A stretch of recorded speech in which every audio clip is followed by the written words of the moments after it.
So hey guys what is up, welcome back to the channel. So मेरा नाम अक्षत जग्या है and यार काफ़ी ज़्यादा टाइम नहीं हो गया वीडियो डाले। Anyways this video is going to be related to a project. ये जो प्रोजेक्ट है हमें कॉलेज से मिला है, मशीन लर्निंग का ये प्रोजेक्ट है। इसके अंदर हमने क्या करा, कैसे करा, कौन कौन से टास्क परफॉर्म करे, will be talking about everything. हम स्टार्ट से लेकर स्क्रैच से लेकर पूरा एडवांस लेवल तक चलेंगे कि हमने क्या क्या करा।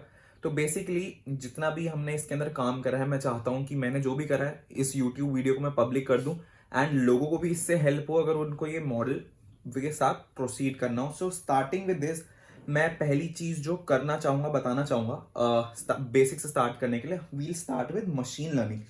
तो ठीक है, मशीन लर्निंग से स्टार्ट करने के लिए तो हमारे पास जो पहली चीज है कि what is artificial intelligence, what is machine learning, what is deep learning.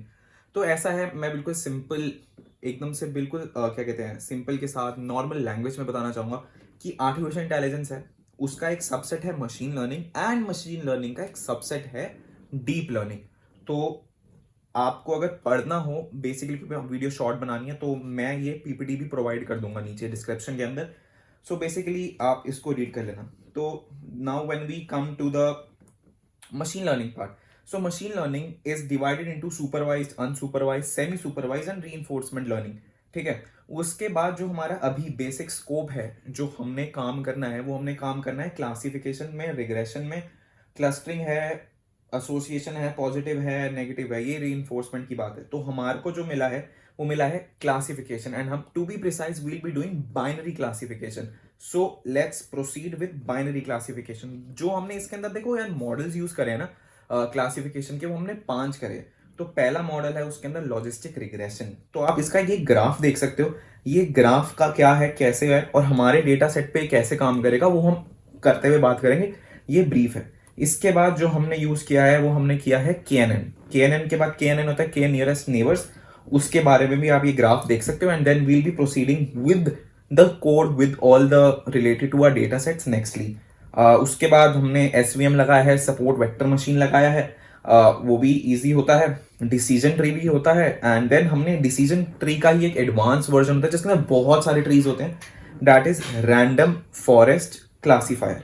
ठीक है, तो हम एक चीज को हम डिस्कस कर लेते हैं कि हमने कैसे कैसे प्रोसीड करना है। तो सबसे पहले हमने अपना डेटा डाउनलोड किया। डेटा डाउनलोड करने के बाद हमने करी डेटा प्रोसेसिंग, प्री प्रोसेसिंग। ठीक है, उसके बाद हमने उसको स्प्लिट कर दिया कि हमारा डेटा क्या है, टेस्ट क्या है, टारगेट क्या है, उसके अंदर हमने स्प्लिट कर दिया। एंड अगर हमें डेटा को स्केल करना हो, डेटा स्केलिंग का क्या मतलब होता है, फॉर एग्जाम्पल मेरे पास कुछ जो डेटा सेट्स के अंदर है, कुछ है 1 2 3, ठीक है, कुछ मेरे पास 3000 4000 5000 है। तो उसको नॉर्मलाइज या एक स्टैंडर्डाइज करने के लिए हम क्या करते हैं, हम उसको स्केल अप कर देते हैं। ऐसा हम स्केल डाउन भी कर सकते हैं। तो हम जो एल्गोरिथम लगाते हैं वो देख लेता है कि स्केल डाउन की जरूरत है या स्केल अप की जरूरत है। ठीक है, उसके बाद हमने अपने मॉडल्स लगाए क्लासिफिकेशन के जो मैंने बताए थे। एंड उसके बाद हमने ट्रेनिंग करी, उसके बाद हमने मॉडल को फिट किया, उसके बाद हमने प्रिडिक्ट किया जो हमें प्रिडिक्ट करना है। हम ये भी देखना होता है कि हम प्रिडिक्ट कैसे करते हैं, तो उसका भी एक तरीका होता है कि हमें क्या प्रिडिक्ट करना है, वो भी बात करेंगे। उसके बाद हम मॉडल को इवेल्युएट करके कंपेयर करते हैं। ठीक है, so now coming up is our project.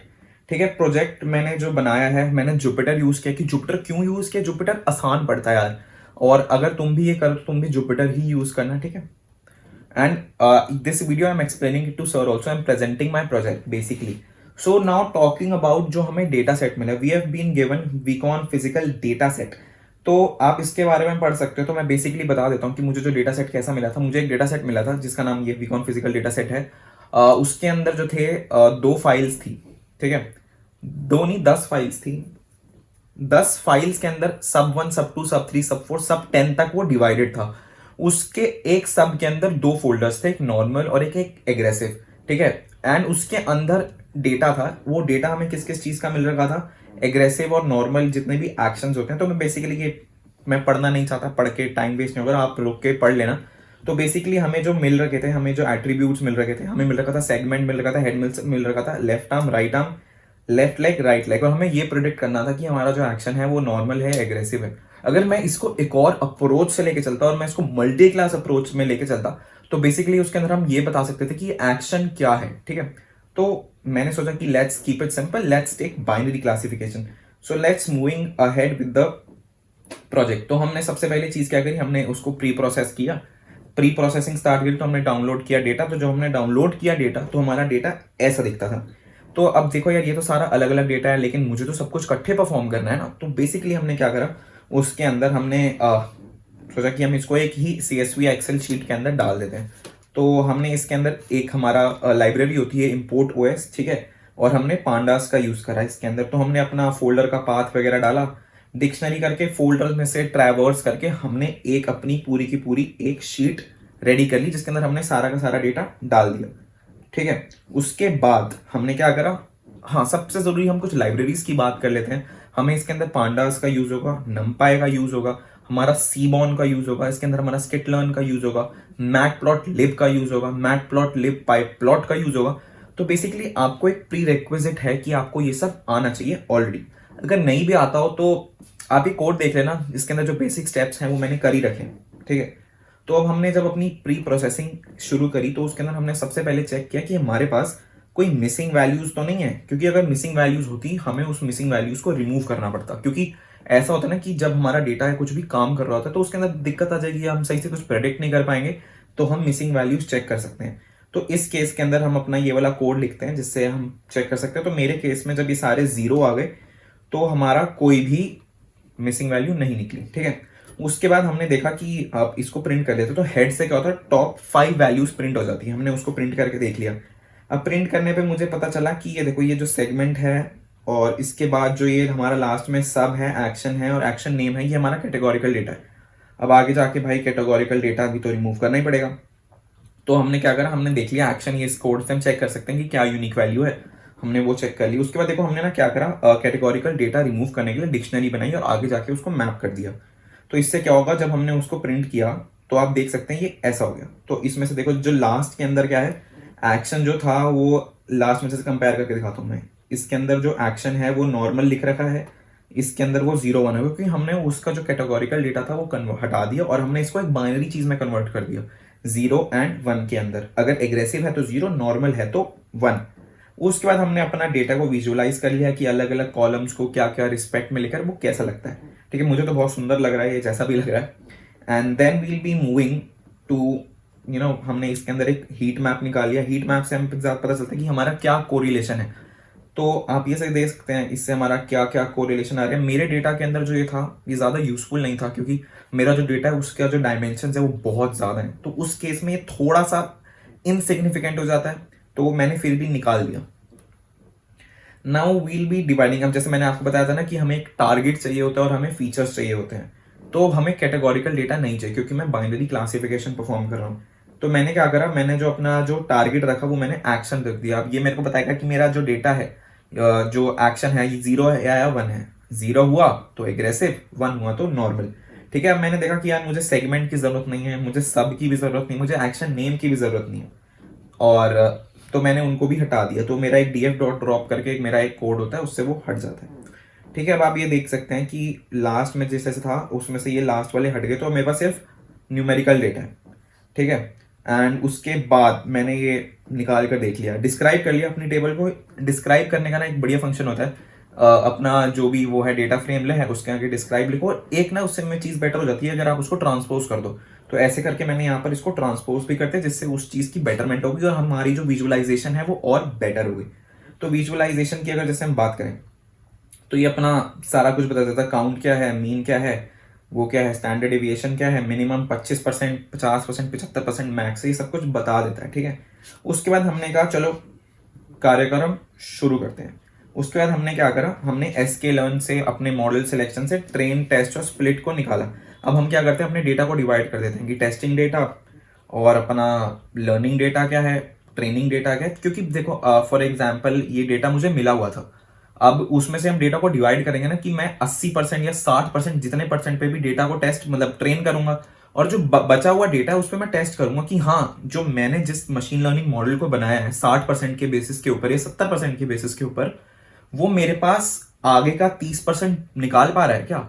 तो अब मैं उस चीज को चेक कैसे करूंगा कि मेरे पास 30% तो मैं प्रिडिक्ट कर पाऊंगा, लेकिन उस प्रिडिक्शन की मेरे पास एक्चुअल वैल्यूज तो ऑलरेडी है, क्योंकि मैंने उसके अंदर पूरा एक्सपेरिमेंट और पूरा पूरा एनालिसिस किया था। तो मेरे पास वो डेटा, तो मैं उस चीज को कंपैरिजन करूंगा। तो बेसिकली मैं यही चीज कर रहा हूँ यहाँ पर।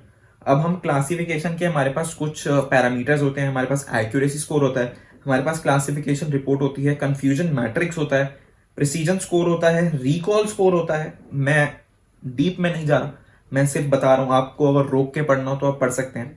And then we have F1 score, we have ROC curve. Now we will be scaling the data as per the feature. मैंने बताया था ना, we have to scale the data, we have to scale the data because for obvious reason, अगर 1 2 3 है और वहां पे 70 80 90 है, तो उसको कुछ कंपैरिजन करने के लिए उसको स्केल अप तो करना पड़ेगा ना। तो हम उसको sklearn.pre प्रोसेसिंग करके उसमें स्टैंडर्ड स्केलर को इंपोर्ट करते हैं और ये कुछ कोड लिखते हैं, उससे हमारा डन हो जाता है। Now let's move to logistic regression. तो हमने सबसे पहले लॉजिस्टिक रिग्रेशन को इंपोर्ट कर लिया अपने sklearn.linear मॉडल से, और उसके बाद हमने एक लॉग मॉडल का एक वेरिएबल बनाया, उसको असाइन किया और जो हमारे पास उसको फिट कर दिया डेटा को। ठीक है, फिट करने के बाद हमने उसके कोफिशिएंट्स निकाल लिए। कोफिशिएंट्स निकालने के बाद हमने sklearn.metrics, ये बहुत इंपॉर्टेंट है, अगर आप इंपोर्ट नहीं करोगे ना तो आप कोई कुछ भी चेक नहीं कर पाओगे। तो we have done sklearn.metrics import accuracy score, हमने एक्यूरेसी स्कोर निकाल दिया। ठीक है, उसके बाद हमने ये प्रिडिक्ट करना भी बहुत जरूरी है, हमारा जो स्केल्ड एक्स टेस्ट है, मैंने आपको बताया था ना, we have to divide data between testing and training, उस बेसिस पर हमने चेक कर लिया। आप एक समझ लो, बाकियों का जो है उसके अंदर पैरामीटर्स बदलते हैं, हमारा जो मॉडल का नाम बदलता है, लेकिन हमारे पास जो सेट ऑफ होता है ना प्रोसीडिंग्स, वो सेम रहती है। ठीक है, अब हमारा इस केस में देखा कि हमारा जो एक्यूरेसी स्कोर आया, जब हमने कंपैरिजन किया कि वाई टेस्ट और वाई प्रिडिक्टेड, देखा कि हमने जो वाई टेस्ट लिया था जैसे मैंने बताया था उस केसेस में, तो हमारी इसमें 77% आई है। ठीक है, हम आगे जाके देखेंगे हमारे कुछ मॉडल्स के अंदर 100% एक्यूरेसी भी आई है। ठीक है, उसके बाद हमने कंफ्यूजन मैट्रिक्स और उसको क्लासिफिकेशन रिपोर्ट को निकाल लिया, एंड उससे हमें पता चल गया कि हमारा प्रिसीजन, रिकॉल, F1 सपोर्ट वगैरह क्या है, और एक्यूरेसी पता चल रही है, मैक्रो एवरेज पता चल रही है और वेटेड एवरेज भी पता चल रही है।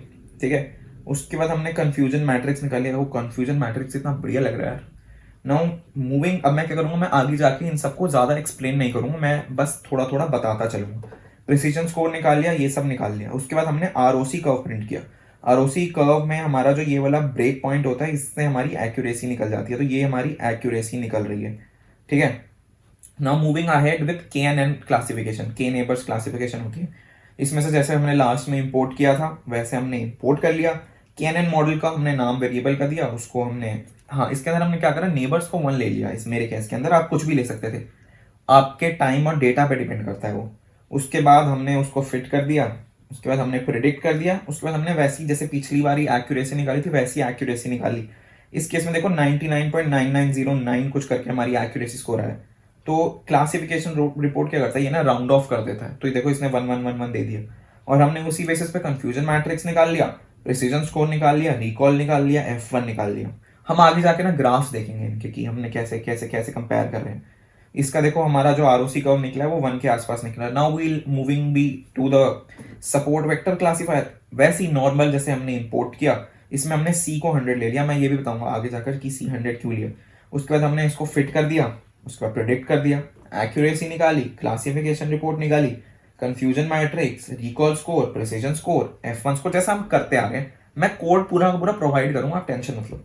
ठीक है, उसके बाद ROC कब आया, डिसीजन ट्री पे आ गए। डिसीजन ट्री के अंदर हमने क्या करा, वही जैसे पहले इंपोर्ट किया, फिर उसको मॉडल का नाम दिया, फिट किया, प्रिडिक्ट किया, एक्यूरेसी, डिसीजन, इसके अंदर हमने ये निकाल लिया। उसके बाद हमने क्या निकाल लिया, फीचर्स वगैरह ये सब सारा का सारा निकाल दिया।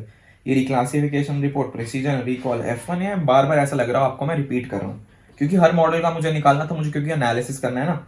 उस पर रैंडम फॉरेस्ट निकाल लिया। रैंडम फॉरेस्ट और डिसीजन ट्री में क्या फर्क होता है, डिसीजन ट्री में एक ही ट्री होता है, और रैंडम क्या करता है, बहुत सारे ट्रीज बना लेता है, एंड जो बेस्ट होता है उसको आगे लेकर चलता है।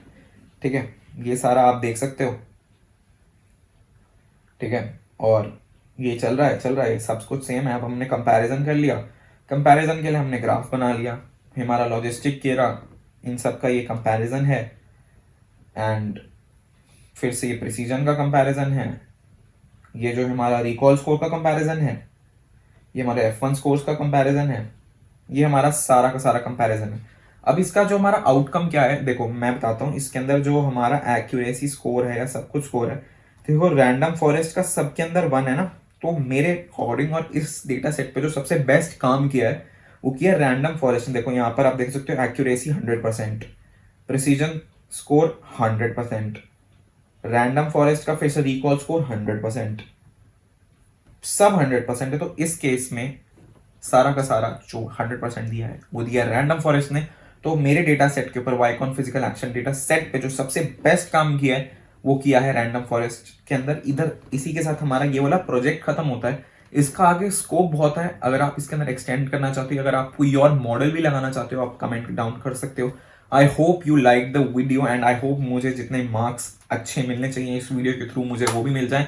And stay tuned for next video. I hope next video जो हमारी होगी वो मुलाकात की होगी, एंड मुलाकात मैं बताऊंगा क्या क्या है। So thank you for watching. If you watch till here do hit the subscribe button, like button, and इस वीडियो को फैला देना क्योंकि ये एक एजुकेशनल वीडियो है and this is not at all an entertainment video. Thank you for being there and here. मिलते हैं नेक्स्ट वीडियो के अंदर। Thank you.